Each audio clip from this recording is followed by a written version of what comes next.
Hi guys, আসসালামু আলাইকুম। আমি চিনিয়া নূর আবার আপনাদের মধ্যে নতুন একটা ব্লগ নিয়ে হাজির হলাম। আজকে আমি আপনাদের সাথে শেয়ার করব আলু দিয়ে কলিজা ভুনা। এভাবে আলু দিয়ে কলিজা ভুনা করলে খুবই মজা লাগে। বাসায় ট্রাই করে দেখতে পারেন। বেশি দেরি না করে চলুন শুরু করা যাক। আমি কলিজাগুলো ভালো করে ভাপ দিয়ে নিয়েছিলাম, মানে হালকা করে সিদ্ধ করে নিয়েছিলাম। এখন ভালো করে পানি দিয়ে পরিষ্কার করে নিয়ে 5-6টা পেঁয়াজ কুচি কুচি করে কেটে কড়াইয়ের মধ্যে তেল দিয়ে ভেজে নেব। হালকা করে ভেজে নেব, মানে বেশি ভাজা যাবে না, আপনার হালকা করে ভেজে এটার মধ্যে আমি মশলা অ্যাড করব।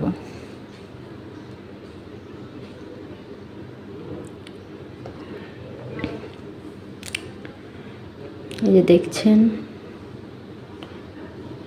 ভাজা অনেকটা হয়ে গেছে, এরকম হালকা করে ভেজে এখন আমি মশলাগুলো অ্যাড করে দেব।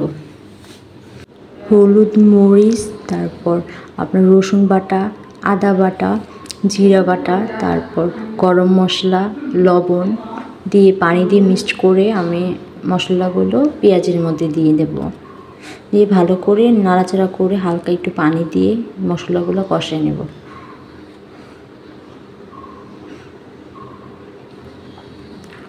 হালকা একটু পানি দিয়ে নিচ্ছি।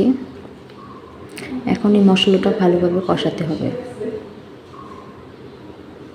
ভালো করে কষে, মানে ঢাকনা দিয়ে ঢেকে কিছুক্ষণ রান্না করে নেব।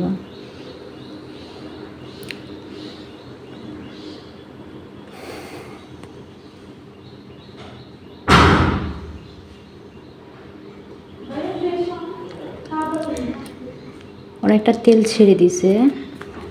এখন ওটার মধ্যে আমি ভালো করে একটু নাড়াচাড়া করে ওটার মধ্যে আমি কলিজাগুলো দিয়ে নেব।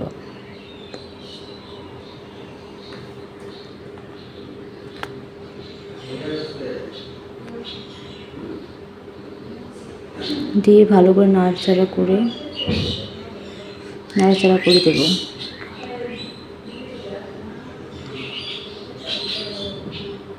এখন এইভাবেই কিছুক্ষণ রান্না করব, কষাবো ওই মশলার সাথে কলিজাগুলো ভালো করে কষাবো। এখন একটা ঢাকনা দিয়ে ঢেকে দেবো কিছুক্ষণের জন্যে। তারপর তার কিছুক্ষণ পরে একটু আবার নাড়াচাড়া করে দেব। আর এখন একটু পানি অ্যাড করে দেব যেন কলিজাগুলো ভালো করে হয়, সিদ্ধ হয়। একে তো সিদ্ধ করে নিয়েছি, তারপরে একটু কষানো, মানে একটু গন্ধ থাকে কলিজার মধ্যে, যেন ওই গন্ধটা না থাকে, তার জন্য আর একটু কষাই নেব পানি দিয়ে। এখন ঢাকনা দিয়ে ঢেকে দেবো কিছুক্ষণের জন্য, যতক্ষণ পানিটা না শুকায়। তার কিছুক্ষণ পরে যখন পানিটা বলক আসছে, এখন এটার সাথে আমি তারপর এটার সাথে আবার কিছুক্ষণ ঢাকনা দিয়ে ঢেকে দেব।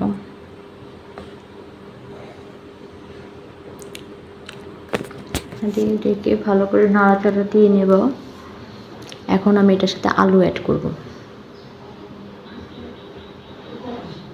আমি দুইটা দুইটা আলু ছোটো ছোটো করে কেটে নিয়েছি, 4 কোনা করে কেটে নিয়ে তার ভালো করে নাড়াচাড়া করে দেব। আচ্ছা, এখন কিছুক্ষণ ঢাকনা দিয়ে ঢেকে দেব। ওই পানিতে যেন আলুগুলো সিদ্ধ হয়, আর একটু পানি অ্যাড করব যেন আলুগুলো সিদ্ধ হয়, মানে ফাইনাল যে এটা ঝোলটা দিতে হবে, সেই ঝোলটা এটাতে আলু সিদ্ধ হবে, একবারে ঝোলটা একবার টানিয়ে নেব কিছুক্ষণের জন্য। এখন ঢাকনা দিয়ে ঢেকে দেবো যতক্ষণ না হয়েছে। দেখছেন কিছুক্ষণ পর নাড়াচাড়া দেবেন যেন নিচে লেগে না যায়। নাড়াচাড়া করে পানিগুলো একবারে শুকায় নেবেন। দেখেন কতটা সুন্দর দেখা যাচ্ছে, আর এটা খেতে কতটা মজা লাগবে অবশ্যই বাসায় ট্রাই না করলে বুঝতে পারবেন না। আসলে খুবই মজাদার একটা রেসিপি, বাড়িতে এইভাবে ট্রাই করে দেখবেন। তাই আলু দিয়ে কলিজা ভুনা করছি, এভাবে রান্না করে দেখতে পারেন, খুবই মজা লাগে। ভালো থাকবেন, সুস্থ থাকবেন, আল্লাহ হাফিজ।